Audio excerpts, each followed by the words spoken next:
মানে বিএনপি যদি এদের এই ধরনের মানে সন্ত্রাসী নেতাকর্মীগুলাকে না ঠিক করতে পারে, বিএনপির অস্তিত্ব এই দেশে থাকবে না। এরকম বলে দিতেছি।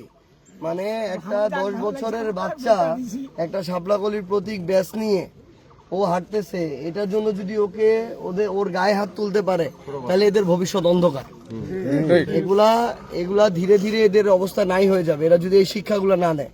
আমি শুধুমাত্র মানে তারেক রহমান না বা এই আসনে ব্যারিস্টার নওশাদ জমির না, আমি সবাইকে এই জিনিসটা একদম স্পষ্ট করে বলতেছি, বিএনপি যদি ওদের নেতাকর্মীগুলো ঠিক করতে না পারে তাহলে আমরা ঠিক করার দায়িত্ব নিয়ে নিব, কিন্তু ইনশাআল্লাহ একদম একটাকেও ছেড়ে দেওয়া হবে না ইনশাআল্লাহ। 1,76,000 ভোট বিএনপি পাইছে, এই জোটও 1,68,000 ভোট পাইছে। 1,68,000 মানুষকে প্রতিপক্ষ বানায় কেউ যদি রাজনীতি করতে চায়, রাজনীতি করতে দেওয়া হবে না ইনশাআল্লাহ, একদম রাজনীতি ছুটা দেওয়া হবে বলে দিয়েছে। এবং এটাও স্পষ্ট করে বলে, এই যে 8,000 ভোটের পার্থক্য, এরকম হাজারটা প্রমাণ আছে, এখানে মেকানিজম করা হয়েছে।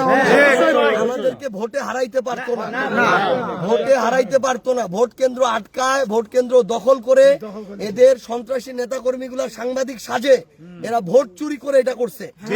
তারপরও আমরা একটা সুন্দর পরিবেশের জন্য আমরা মেনে নিয়ে শুভেচ্ছা জানাই পর্যন্ত আসছি, এইটুকু সৎ সাহস দেখাইছি, উদারতা দেখাইছি।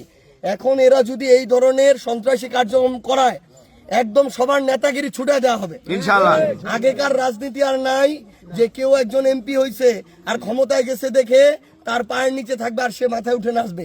মাথায় উঠে গেলে একদম আছা দিয়ে ফেলে দেওয়া হবে একদম। সবাই আপনারা আপনাদের জায়গা থেকে পায়ে পাড়া দিয়ে আমরা কারোর সাথে লাগতে যাব না, কিন্তু এইরকম কার্যক্রম যদি করে, একটা 7-8-10 বছরের ছেলে একটা শাপলাকলির ইয়া নিয়ে ঘুরতেছে, ওকে ওরা পিটাইতে দ্বিধা করে না, ওকে ওরা থাপড়াইতেছে, মানে কত বড় নিকৃষ্ট হয়ে গেছে এরা।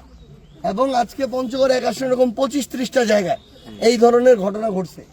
আমি আমার জায়গা থেকে একদম স্পষ্ট করে আপনাদেরকে বলতেছি, পায়ে পাড়া দিয়ে লাগবো না, আমরা আমাদের সুস্থ রাজনীতি করব, কিন্তু কেউ যদি বেশি করে একদম ছাড় দেওয়ার কোনো সুযোগ নেই একদম। আমার বাড়ি ছুরি নিয়ে গেছিল, কাঁধে ছুরি নিয়ে, ঠিক আছে, কাঁধে ছুরি নিয়ে